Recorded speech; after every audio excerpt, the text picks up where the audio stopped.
Hello everyone, it's Liam Catterson here with episode 4 of season 2 for House of the Dragon. We go. Okay, it was looking a bit off. Anyways, yes, it's episode number 4 of season 2. Looking forward to getting into this. Some good stuff came out with the last episode, with Rhaenyra infiltrating her way to meet Alicent, and of course a few things got cleared up on her end of things because, of course, she has, you know, what Viserys meant in regards to Aegon wasn't, of course, in relation to the Aegon we have now, but more so Aegon the Conqueror. So that got cleared up for Alicent. Though she is still pressing on with causing pain and despair, basically. So, Rhaenyra, you know, she tried. This was the last gasp, really, in terms of trying to get Alicent to do the right thing. And, yeah, so it'll be very interesting to see what the next step Rhaenyra will take will be, considering she was hesitant on making some big, violent moves, of course. So, yeah, but there's also the whole Daemon stuff at Harrenhal. Of course, there's been talk about Crispin making his way there anyway. So, but it was just very, very interesting going into that aspect because of the fact that, you know, we saw with him confronting young Rhaenyra, or at least a vision of a ghost of her, if you will. So, yeah, as well as the fact that he got that ominous warning, you will die at Harrenhal. So, yeah, you know, that's not ominous. So, yeah, but I'm looking forward to getting into this episode. So with that said, let's get into this episode of House of the Dragon. It's episode 4, season 2. Let's go. Oh!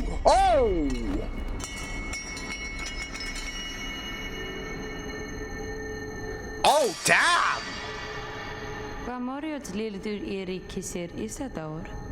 He's still speaking. So he's alive. Would you really call that alive?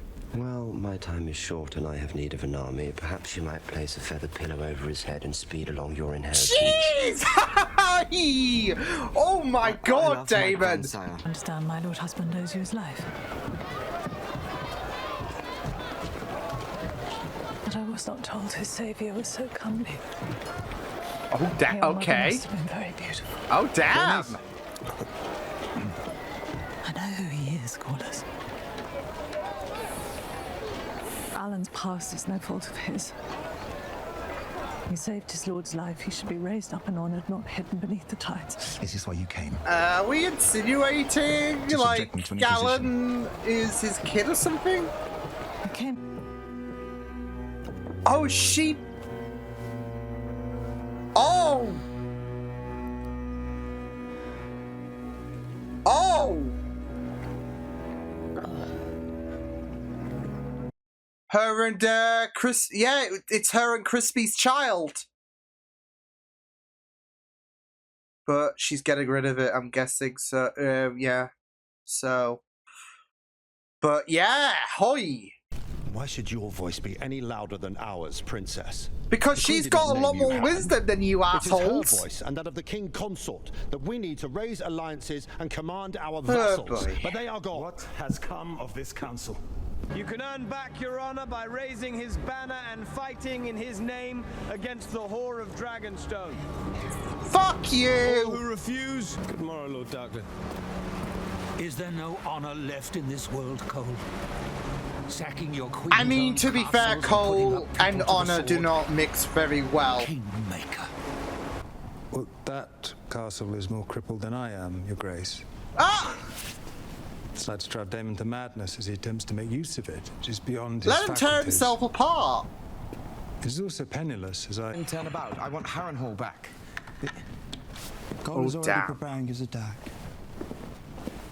Oh, damn! How do you know this? They've been making plans behind his back. To you?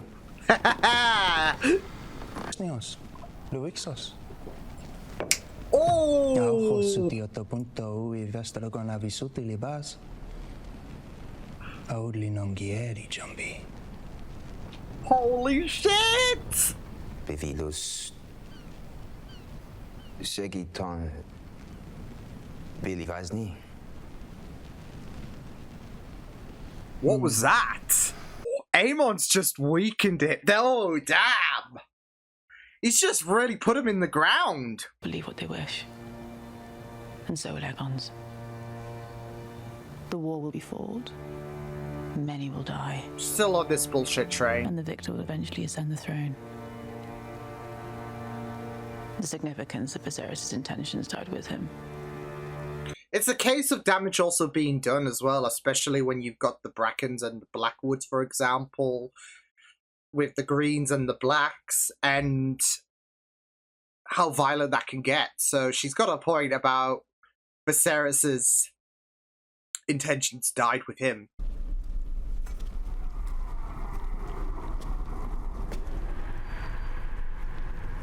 Oh, damn! Oh, damn! That's... Rivers. River. Hey! Once you get to know me, you'll find I'm not so bad. Perhaps to prove yourself, Dad. Do not try me with your Harrenhal is his and his It's a hard alone. thing, I imagine, to give obeisance to one who replaced you as heir. Oh. Oh. And a woman, too, a girl child you bounced on your knee.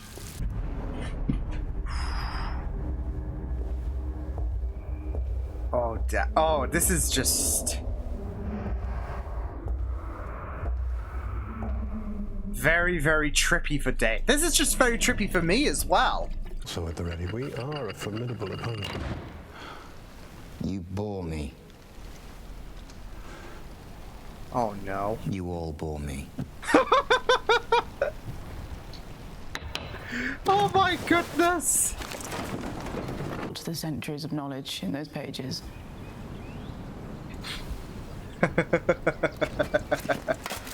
Oh my god, really? Oh my god, these guys are just clowns. What thoughts would you have? I'm the king. Do you think simply wearing the crown imbues you with wisdom? Yeah, I mean, there is that. You can't just say, I'm the king. What would you have me do, Mother? Do simply what is needed of you. Nothing. Oh! I mean, yeah. If you can't act, that's gonna be a real knock, isn't it? I mean, you're gonna feel undermined, aren't you? And it's gonna, like, hit like a brick, isn't it? You have mistaken my caution for weakness.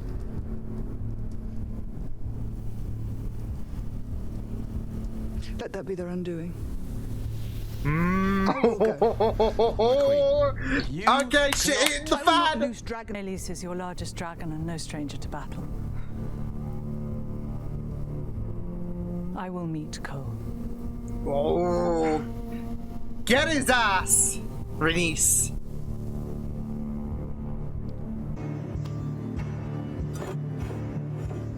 Really? Really, bud? I mean... It's a secret that Viserys told me when he named me his successor. Ooh. And it has passed from king to heir. And now it's your Aegon turn. the Conqueror's time. Oh, don't tell me he's gonna go right. You can't drink and drive, Aegon. Who sits the Iron Throne is not just a king or a queen. Oh, that's They are kind of cute. Ordained to lead the Seven Kingdoms. This is as a just like, oh, gentleman. great. Aegon the Conqueror's dream. He called it the Song of Ice and Fire. Well, at least Jason won't get it twisted like Allison did.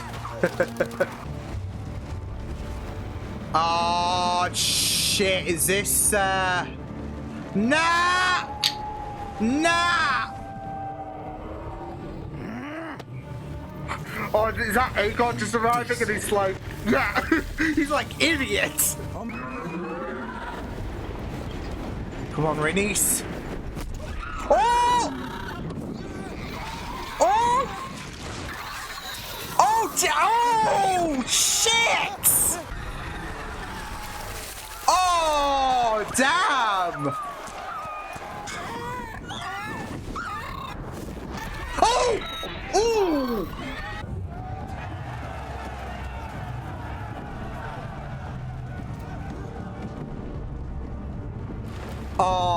no.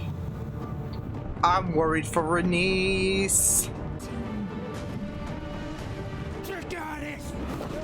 Uh-oh, unless... Oh shit, he's gonna get caught up! Oh, fuck! Oh! Aegon has been absolutely fucked up! Aegon's done! Oh shit, Renice? Renice,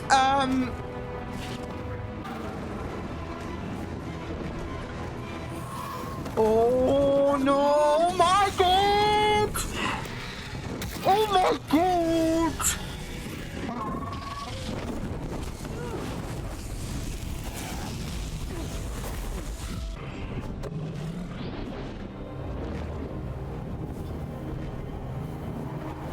Girl, I'm breaking it for you.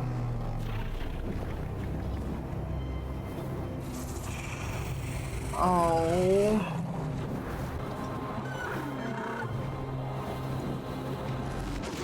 Oh no. Oh god, by the neck. Oh.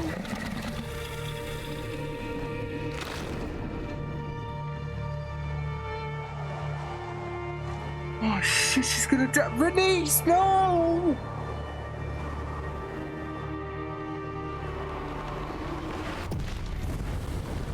Oh, Renice. Oh. Vhagar's a little bitch.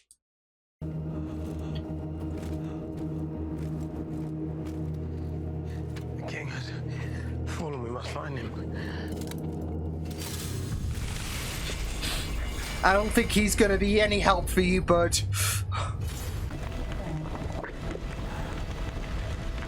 Oh my. Oh.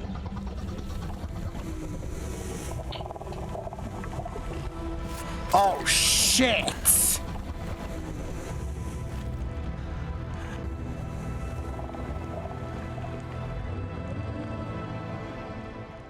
Ooh.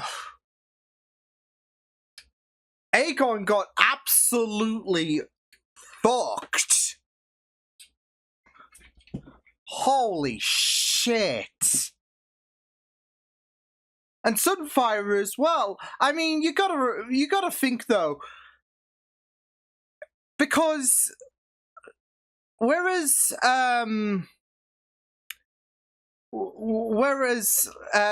Renice spoke to Meleys about, okay, we're going into battle again, buckle up. There is that communication there, isn't there? Whereas there was no communication whatsoever because Aegon's drunk ass was like, "Hey, you want to go out? You want to go for hookies?"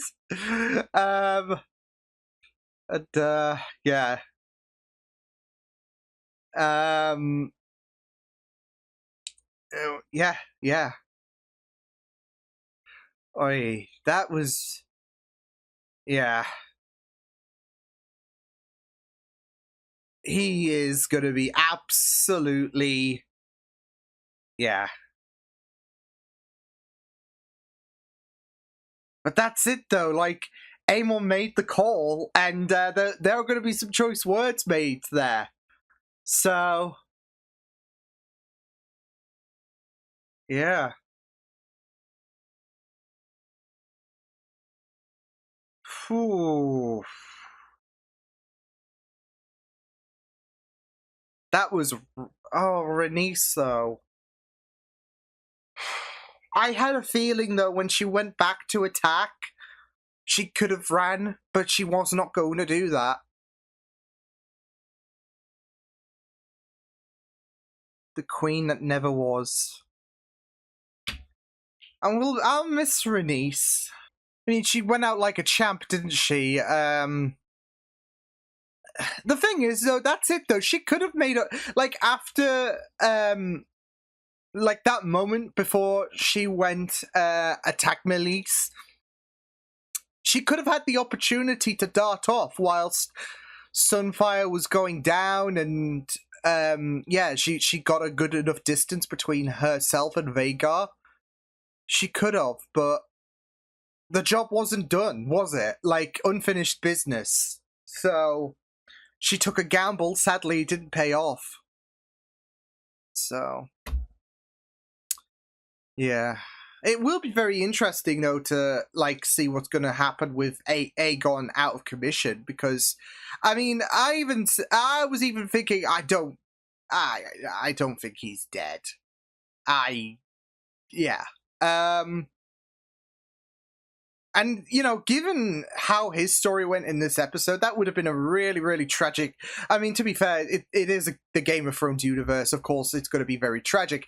But in terms of, like, it would just be very, very... I don't know. There would be a very, very weird vibe with the fact that Aegon has been trying his best to have relevancy and all of that. And he just gets shunned repeatedly. So, and then he just goes down... after, you know, his brother took what was, well, potentially a necessary sacrifice. Now, there is an interesting thing. He had his sword unsheathed before Krispy Kreme called out to him. Was he gonna finish the job? He knew that Aegon was, if he wasn't dead, he was severely fucked up. I think Aemond was going to finish the job. I think that's what he would have done. I mean, he's already got such animosity to Aegon, had no qualms about throwing him under the bus, especially at that meeting where Aegon completely stumbled. And there was the humiliation and all of that, that Aegon put him through. Yeah, I mean, I feel like he was going to finish the job. That would have been very interesting. What if, like, what would happen, if Crispin didn't, if Kristen didn't encounter Aemond in the, I guess, aftermath of Sunfire's. I don't know if Sunfire's actually dead or whatever. But Aegon, I definitely felt like, oh, well, he's still going to be alive, just he's going to be absolutely messed up. So, but again, that would have been a very interesting what if, like if Kristen didn't emerge there in time, what would have happened? Ooh. But yeah, it was a very, very, like, I gotta say, the fight was absolutely masterful. I mean, just seeing those 3 dragons in the mix was just very, very intense, really. It was very well executed, and I was on the edge of my seat, really, in terms of what was going to happen. And, you know, I was breaking it, like, especially when Vhagar was there. Obviously, we know what happened with Luke, and you were kind of breaking it in terms of, well, we've got this little scrap between Sunfire and Meleys, and then Vhagar's there like a shark until Aemond gives the command. So, but yeah, I mean, it was very, very tragic. Like that one final look from Meleys before Meleys died. That was heartbreaking as well. Vhagar sucks. Vhagar is an absolute bastard. Yeah. Hate him. Anyways, yeah. I gotta say, though, on the subject of dragons, I really, really did love that scene, though. Like, especially with Rhaenyra's monologue to Jace, especially how it led to, of course, Aegon the Conqueror. I did really, really love that scene where it came to Aegon and Sunfire, and see, it makes that moment even more tragic because it was a very, very cute scene, wasn't it? And it's not just that, though, but Aegon was genuinely happy. Whereas for the most part of this episode, he's been feeling undermined. He is gonna feel like he has no worth, despite the fact that he is king. And then, of course, there is that like little cute moment, and it is really, really nice. So, yeah. But I'm not gonna lie, I do feel a bit for Aegon. I know he can be a dick, and he's not really a reputable character, like, especially with the past. But I mean, there is a sad circumstance when it came to, like, him not having a clue what to do, and him feeling completely worthless, and he's not gonna he doesn't feel like he's got any support whatsoever. And with the fact that with the fact that he's been told to essentially do nothing, it is just really, really harsh stuff, isn't it? So, because you're gonna completely feel worthless, and that's what Aegon is feeling. He's feeling completely worthless. I mean, the way that he stumbled when Aemond spoke to him in High Valyrian, the way that Aemon spoke to him, and how he just completely stumbled because he was perplexed, was just a shattering of confidence there. So, and you could tell that his peers would start to think a bit less of him, potentially, just over the course of this season, really. So, yeah, it is a very, very sad circumstance, I would say, for Aegon, because yeah, he is just feeling completely lost, and no one's there to give him support. So, yeah. And the thing is, he's just gonna have to follow Alicent's words. Just do what is needed of you, nothing. And that is a gut punch. So, but there is that push for him to have worth in what he is doing. But it's also this whole situation of feeling worthless because people are making plans behind his back. And he wants to take initiative. So, yeah. And he's just been a complete punchbag, I would say, this whole season. So, yeah. But he is he is just completely lost, and he is directionless. And, you know, that little conversation with Alicent was not winning him. It was not giving him that boost of confidence. That's one thing for sure. So there is a sense of like sorrow for Aegon's character, but yeah, it's just very interesting to see, and it will be very interesting to see where things go forward now that he is completely messed up. So yeah, but oy.